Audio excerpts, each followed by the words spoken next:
السلام عليكم ورحمة الله وبركاته. الحمد لله الذي هدانا لهذا وما كنا لنهتدي لولا أن هدانا الله، والصلاة والسلام على سيدنا رسول الله محمد بن عبد الله وعلى آله وصحبه وكل من نصره ووالاه، وبعد. Kwa hakika ninawashukuruni watu wa kituo hiki. Nilipokuwa nakisoma mara ya kwanza nilipata shida, lakini kuna shekhe wa wilaya hapa akanisaidia. Nilijua kinaitwa bid'a dua, kumbe si hivyo, ni bida. Na nimesaidiwa pia hapa kwamba hili jina bida lina maana, ni jina la mama mzazi wa mmoja kati ya wahusika wa jambo hili. Nawashukuru kunifanya na mimi kuwa nimeshiriki hapa, na kusema kweli natamani nimtaje mtu mmoja katika mlioko hapa kwa jina lake, kwa ajili ya kuona nimetambua na nimeheshimu uwepo wake. Lakini wanasiasa akiwemo mheshimiwa diwani huwa na wao wakisimama kuhutubia watu huwa wanatamani pia kumtaja kila mtu jina. Wakati ukiwa hautoshi kufanya hivyo,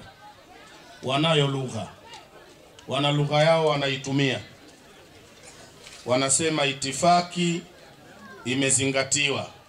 Ukisikia hilo neno ujue ameshindwa kuwataja watu wote waliopo kwa sababu ya muda. Kwa hiyo ufupisho wake ni kusema itifaki imezingatiwa, na mimi niseme hayo itifaki imezingatiwa. Nimejua kuna shekhe wa wilaya ya Kinondoni, mzee wangu huyu, ukimwona tu utajua shekhe wa Kinondoni ndiyo huyu kabla hujafahamishwa. Kuna shekhe wa wilaya ya Ubungo, sahibu yangu Sheikh Kidebe, kuna Sheikh Songoro hapa, na nyote nimewazingatia, ndo yale itifaki imezingatiwa. Muda huu unakataa muda huu kusema sana. Ukisema sana wakati huu ni sawa na unataka kuvikutanisha vinyume viwili, na vinyume viwili havikutanagi. Huwezi hata kidogo ukaufanya usiku na mchana kikawa kitu kimoja. Huwezi ukajaribu kufanya bahari na nchi kavu likawa jambo moja. Huwezi ukafanya mwanamke na mwanamume akawa mmoja, illa fi mas'alatil khuntha uko, lakini vinyume havikutani.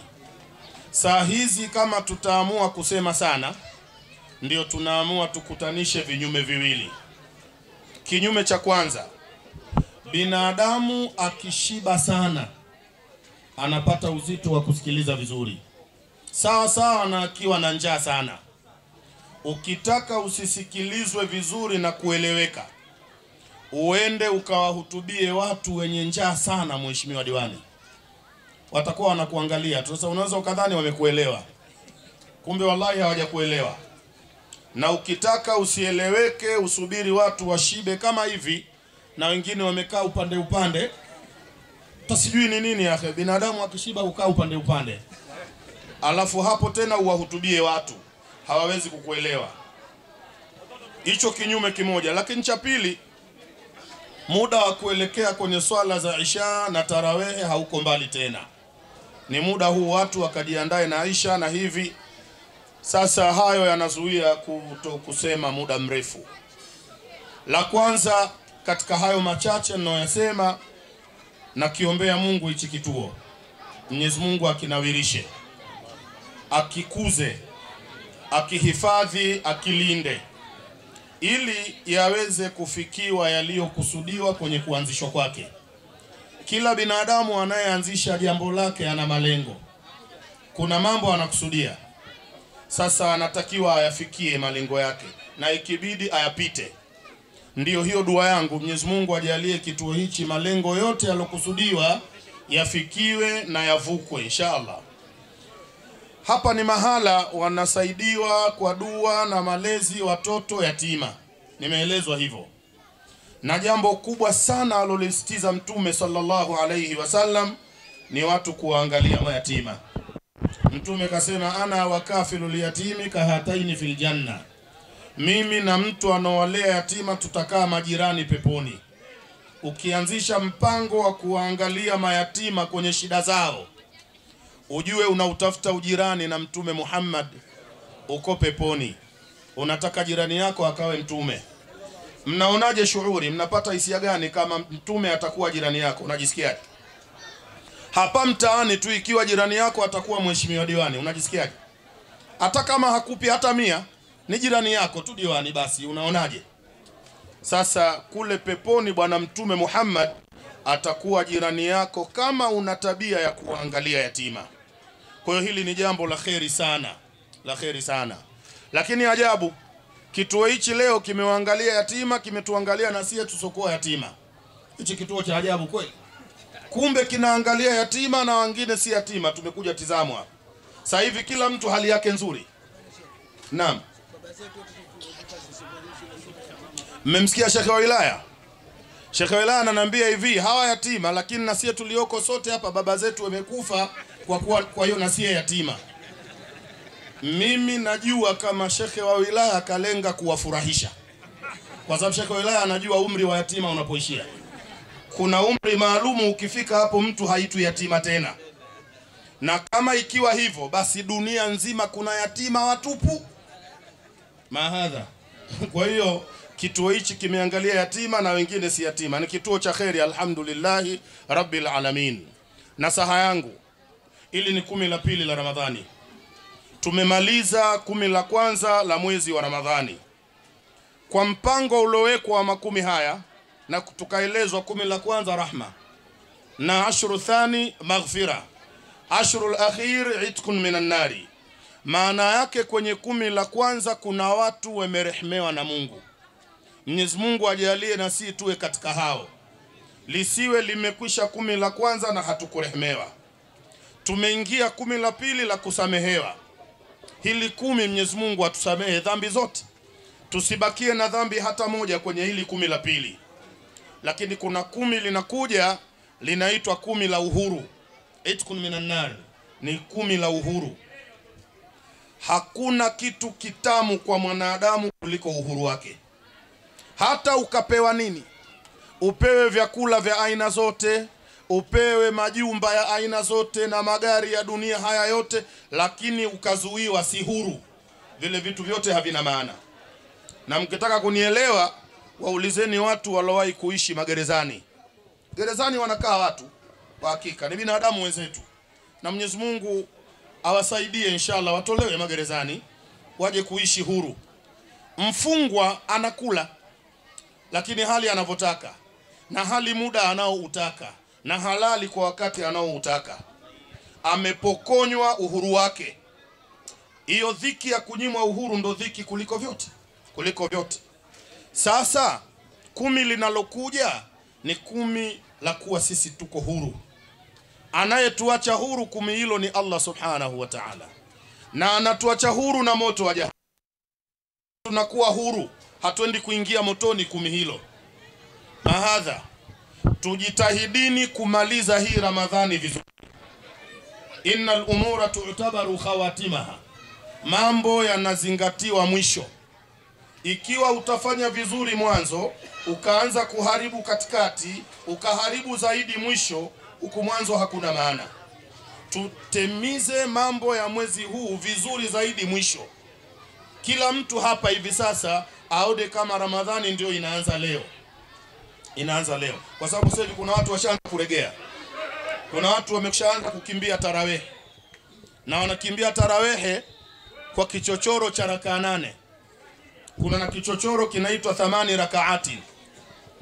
Baada ya rakaa 8 mbio, anasema hii ndio sunna, ndio kafanya mtume hivi rakaa 8. Tunajua Mtume sallallahu alayhi wasallam alikuwa hazidishi rakaa 11 ndani ya Ramadhani na nje ya Ramadhani. Tunajua. Lakini kiamu Ramadhan Mtume kasali msikitini na watu wakamfuata msikitini siku mbili tu.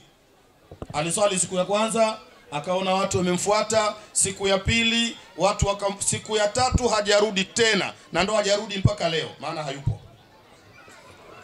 Kwa hiyo ukitaka kuwafiki sunna, ukisali rakaa 8 unataka kuwafiki sunna, usali rakaa 8 msikitini siku mbili tu. Maana rakaa 8 mtume hakuongeza siku ya tatu.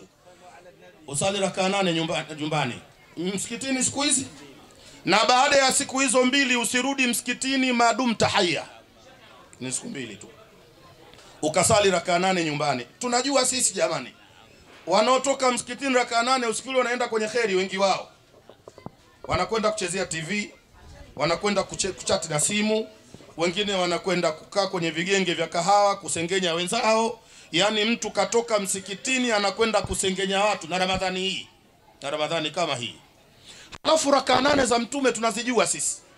Mkewe mama Aisha radhiyallahu ta'ala anha anasema kana an-nabiyu yaqumu fi ramadhana hatta tatafattara kadamahu sharifatani. Mtume alikuwa anasimama Ramadhani wima mpaka miguu yake inavimba. Rakaa mtume moja mpaka miguu. Wewe rakaa zako 8 ni inna atainaka na kul huwallahu na wal asri, mbio kwenda kupiga umbea huko nje huko. La, usitafute uchochoro wa ibada, mwezi wenyewe ndo huu. Mimi nawaambieni jamanini, kuna watu Ramadhani ijayo hamtofika. Kuna watu Ramadhani hii ndio ya mwisho. Na wengine hata sura zenu mkitizama kama zinaeleza hivyo. Yaani unaona kama huyu kweli Ramadhani ijayo atakuwepo huyu. Inshallah Mungu atubakishe mpaka Ramadhani ijayo. Kwa sababu hata Ramadhani ya mwaka jana kuna watu Ramadhani hii wameikosa. Na wengine ni wanachuoni wamekufa. Sasa na wewe umewekwa Ramadhani hii upo, jitahidi, inaweza kuwa Ramadhani yako ya mwisho. Mwakani utakuwa hapa haupo. Na nikisema haupo uwe unanielewa. Simaanishi utakuwa haupo umekwenda Thailand kutembea au China kununua biashara kwa nzuu. La, utakuwa haupo. Nikisema haupo ushanifahamu? Utakuwa haupo. Itabidi uwe haupo ili waliobaki waseme neno moja tu, inna lillahi wa inna ilaihi raji'un. Jambo la mwisho na sio kwa muhimu ni kina mama. Kina mama, mwezi wa Ramadhani huu kwenu na maneno mawili. Maneno mawili na hayo ndio namalizia. Kuna kina mama ambao nyumba zenu zimebarikiwa, na mimi naomba ziendelee kubarikiwa. Baraka ninayoikusudia, yupo mwanamke kwenye familia yake Ramadhani hii imeingia, yeye ni mjamzito. Alhamdulillah, ni neema, ni mjamzito.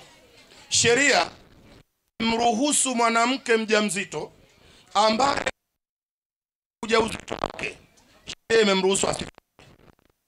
Alhamil hafungi.